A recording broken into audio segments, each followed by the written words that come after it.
2021 is slowly but surely moving towards its conclusion. Many will say it has been a year of political realignment for some, the press of a reset button for others, and an ominous new entrant called Omicron in the battle to contain a pandemic in the health sector. On the security front, it is the endless battle to keep the outlaws out of the gates. In all this, getting society to function to its full potential is the task before the key stakeholders in every sector. Today on Political Update, we will begin the review of 2021, the people and the politics. I am Fisayo Ogunfui. Welcome.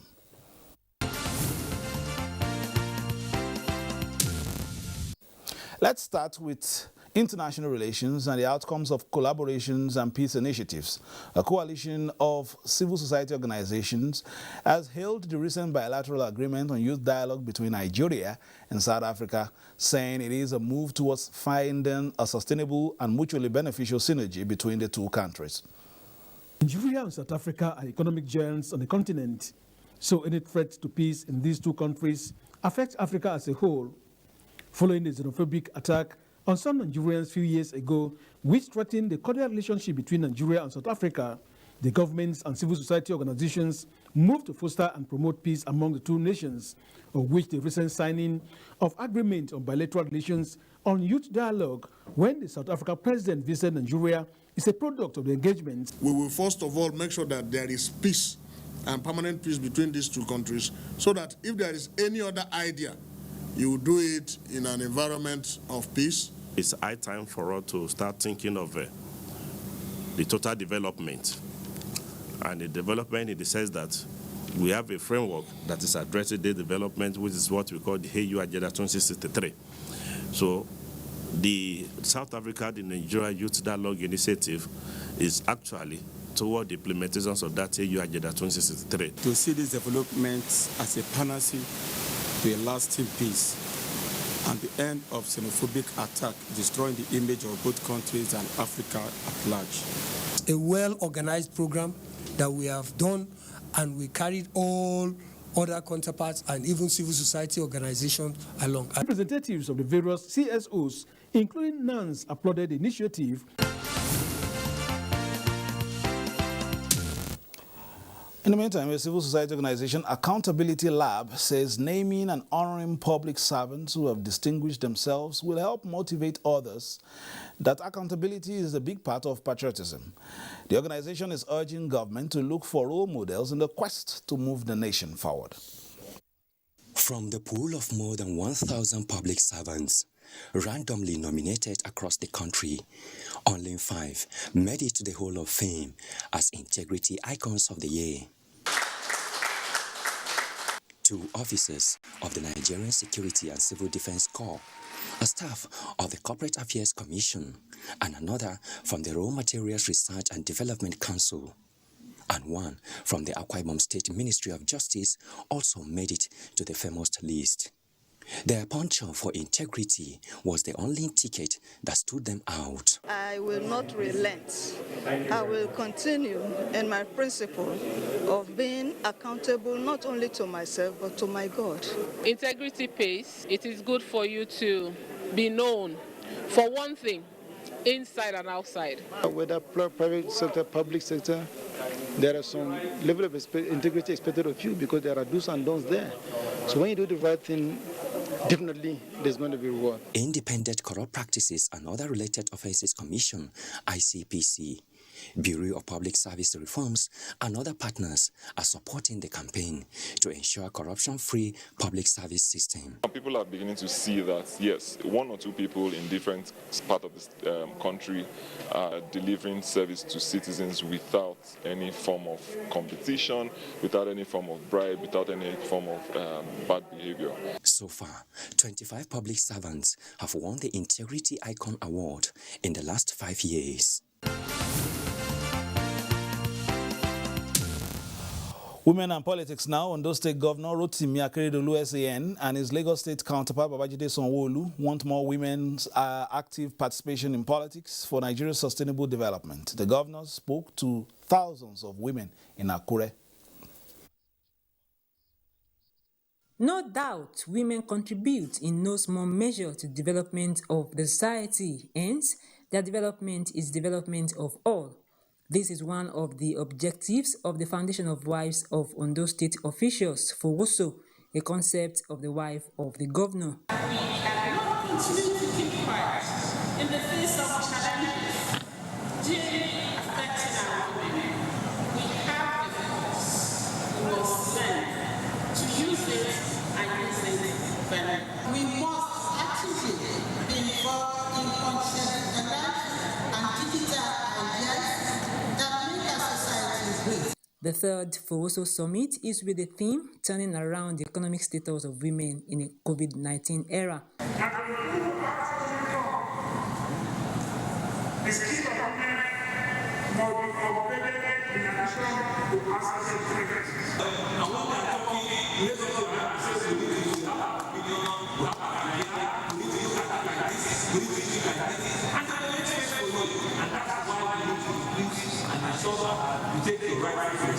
And for the women, it is time to take charge. She's really trying for women in Ondo State, and we really appreciate her. Within these few months that I've been part of FOWOSO, I've learned quite a lot. Women from the 18 local government areas of Ondo State received various empowerment materials to boost their trade and businesses. All right, in our review segment now, we're being joined now by Dr. Siraju Yakubu, Senior Lecturer and Head of Department of Public and International Law, Nile University. Thank you, Doctor, for joining us at a very short notice, I must say. Now, let's start with our international collaborations this year. Just last month, we were in France for the Peace Summit. We were in for Scotland for the climate change and all that. Have we been able, to some reasonable extent, projected the nation in the best possible colors? Yes, of course. I think Nigeria is doing a lot with its international partners for the mutual benefits of Nigeria and the country it is collaborating with. Of recent, like you said, there were COP I think 26 in Scotland. We know the commitment made by Nigeria there towards reducing global warming. Of recent also, there was a visit by American officials, senior official of the Department of State, during which Nigeria and United States, seek to collaborate to bring, or at least to tackle, the issue of insecurity in Nigeria, which is actually our biggest challenge now. Not only with the United States, the EU, where Nigeria is also collaborating with the EU to also tackle the issue of insecurity by way of empowering the youth in the country, because Nigeria have identified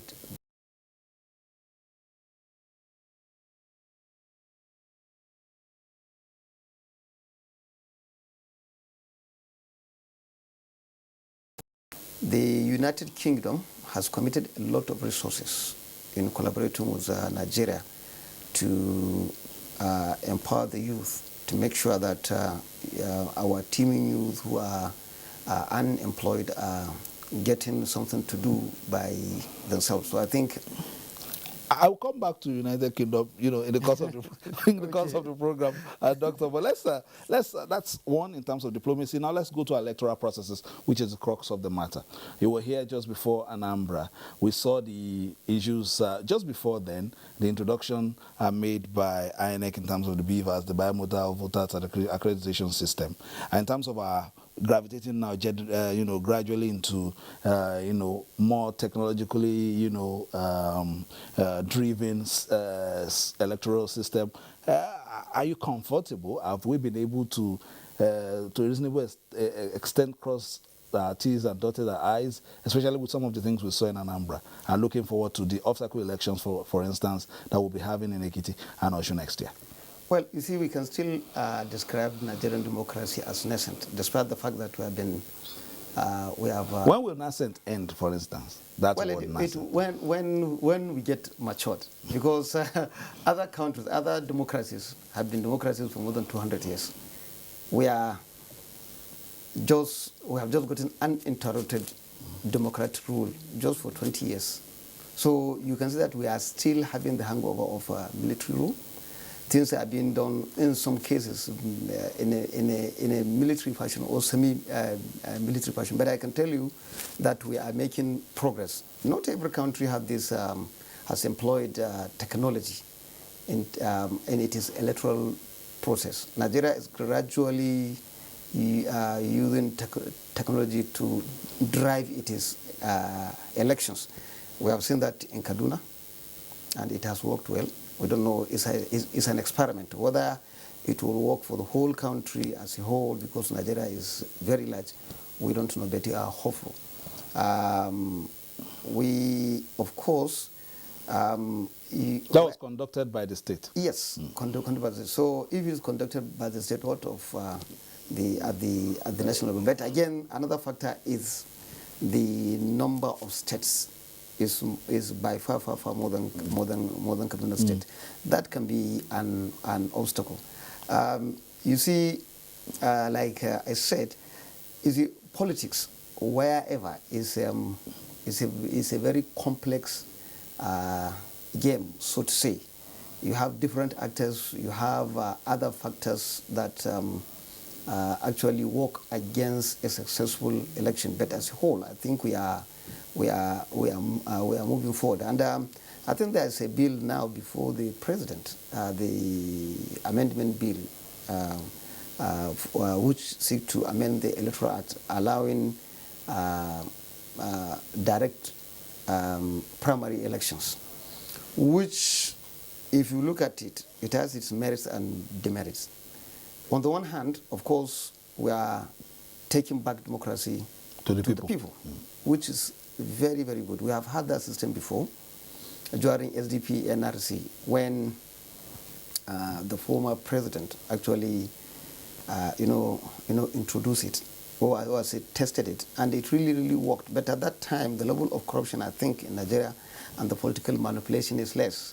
So it would be good for people to take back the democratic process. But on the other hand, direct election, I think it will be, direct primary election, I think it will be very, very costly to the political parties and even to the politicians, which also have an implication on the resources of the country, because most of these politicians at one time or the other, they have had access to resources. And if there will be direct primaries, of course, everybody will try to help himself to get the necessary resources to just do that, because direct primaries is just another mini election. I also get what you are not saying. So let's move very quickly, because of some of the things we still need to talk about. 2023 is, right around the corner. In a few short weeks, it will be next year. Yes. In a few short weeks, we'll be saying 2023 as next year. So now, looking at that and putting it in perspective, the big parties are beginning to recalibrate, realign to get ready for the push for the presidential elections. One has done, the other one also getting ready, but not without some problems at the moment. Is that a sign of the times in terms of, at this point now, everybody is pushing towards the general elections, and the parties are also getting set for that as well? Yes, because you see, whenever, just like I said, you see, disagreement in politics is a sign that we are making progress, actually, because in politics, in everything, we have to agree to disagree. To disagree, and we have to disagree to agree. So I think we have not seen anything yet. We have not seen anything yet. It is by the time we have APC convention done, that will understand, because now we have seen that of PDP, but by the time we have a convention by the APC, then we will know where, the direction we are moving. And that's when we will be seeing realignment of forces. Actually, I wouldn't be surprised that if we see the repeat of what had happened at the eve of the 2015 election. whereby politicians move from different political parties and merge together to form the APC itself. All right, let's move on very quickly, and that's a big part of this discussion. You know, someone who is versed in international law. This discussion also straddles, the health sector as well. But something has happened, the past few days. Let's talk about the, politics of this travel ban on Nigeria by some countries, Canada and the United Kingdom. This is your terrain. Surely, other options should have been perhaps explored, and in terms of the diplomacy between the two countries, or what they want Nigeria to do, perhaps to batten down the hatches before, eventually they come down with this travel ban, which of course, has been raising dust. Yeah, first of all, we all know that yes, there's COVID, but we know that it has never been devastated in Nigeria as it had been and is being in other countries, especially Europe, America, and other part of Asia. So I don't know, but the issue is that it is imposing travel ban on Nigeria. I don't think it is fair on the country, because Nigeria, on its own part, has never imposed such bans unilaterally on the United Kingdom and the other countries. Even when Delta variant was discovered actually in the United Kingdom, they still allow movement of people. And as a whole, if you look at the way Nigeria is managing the pandemic, I think it deserves a thumb, not punishment of this nature. And I want to believe that as time progresses, if these countries are not backing down, Nigeria will definitely respond. Yeah. All right, moving to that sector. Now, Nigeria has expressed strong commitment to the global agenda to end the COVID-19 pandemic by 2022. President of the Senate, Ahmed Lawan, at the opening of the National COVID-19 Summit to review Nigeria's response, said the legislature will make budgetary provisions to fight the pandemic and implement recommendations from the summit. Oversight. 2 years into the COVID-19 pandemic, various actors and players in the national response are gathered at this summit to identify successes, gaps, and lessons learned so far. The pandemic took the world by surprise, but also revealed the resilience of Nigerians as a people, and the Presidential Steering Committee on COVID-19 has resolved to leverage on modest achievements to strengthen Nigeria's healthcare delivery system. There is need for openness and frankness. Where we've done well, applaud us. Where we have not been able to meet up to the expectations of our people, remind us. I believe that this summit will come up with consensus, recommendations, deliberations, and solutions. Global health security must be built on the foundation of our national health security, and our national health security must be laid on the foundation of the individual and personal health security. But our work here is not yet done. The United States continues to work with Nigerian stakeholders to prevent, detect, and respond to COVID-19, and to ensure this response is both effective and coordinated. The National Assembly is concerned about developing an accountability framework for COVID-19 response and health security in Nigeria. Whatever is necessary will be provided for Nigeria to continue to fight for the pandemic and beyond it. And I like that applause. But there is a condition, a caveat, that those who will be giving those funds need to provide the kind of prudence that is necessary. The economy, the efficiency in the deployment and application of those resources. The summit's blueprint for Nigeria's pandemic recovery, reconstruction, and health security will be passed on to Mr. President. The objectives of Nigeria's COVID-19 summit are well spelled out, and it is hoped that the lessons gleaned or garnered from this pandemic will be applied to boost Nigeria's public health system and response to any future pandemic.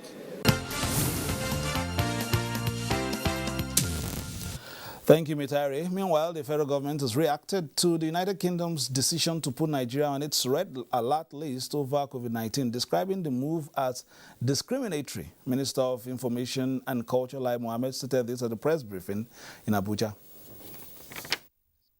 The decision by the British government to put Nigeria on the red list just because of less than 2,000 cases of Omicron, which, by the way, did not originate in Nigeria, is unjust, unfair, punitive, indefensible, and discriminatory. How do you slam this kind of discriminatory action on a country of 200 million people just because of less than 2,000 cases? The minister maintained that the travel ban slammed on some African countries is no solution to the problem.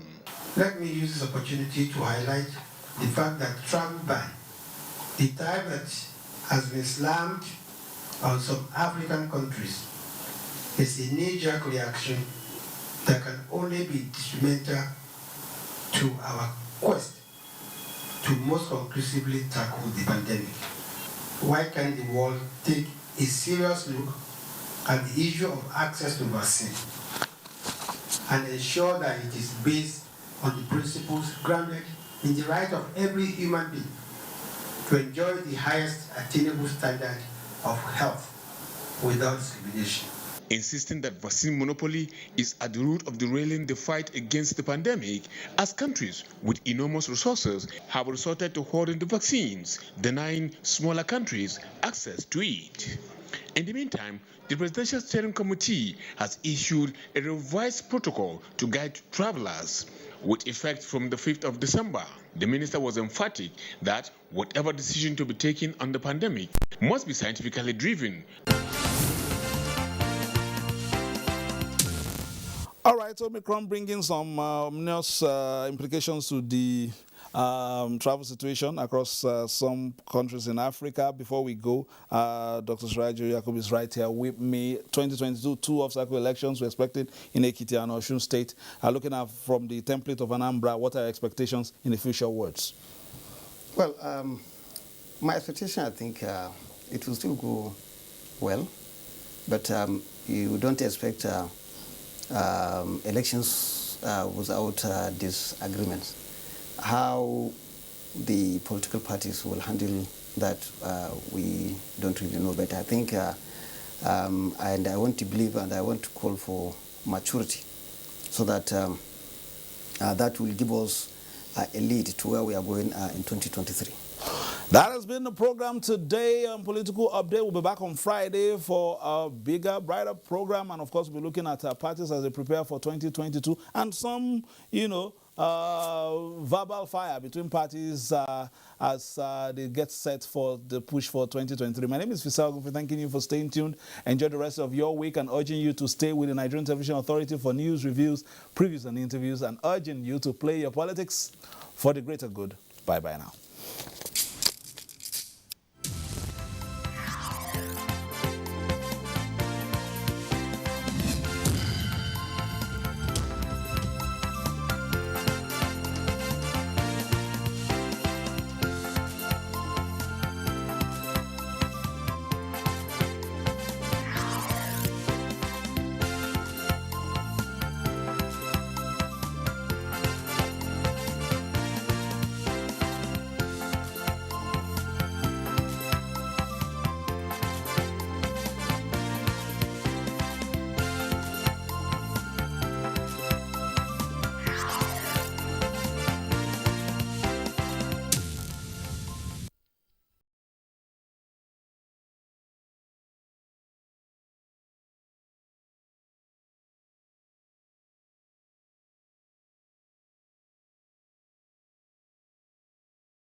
Information is power. Everyone wants power. So feel powerful with the NTA News mobile app, the one-stop information center. Real news at your fingertip. Be the first to report by uploading first-hand information on the YouReport link, and be the first to know by simply clicking on any of the links on the sidebar for headlines, domestic and foreign news, economy, security, politics, sports, and more. Stream live on your smartphone and tablets and stay connected. It's pretty easy. Simply download NTA News app from your Google Play Store and you're good to go. NTA News mobile app, your access to real-time information.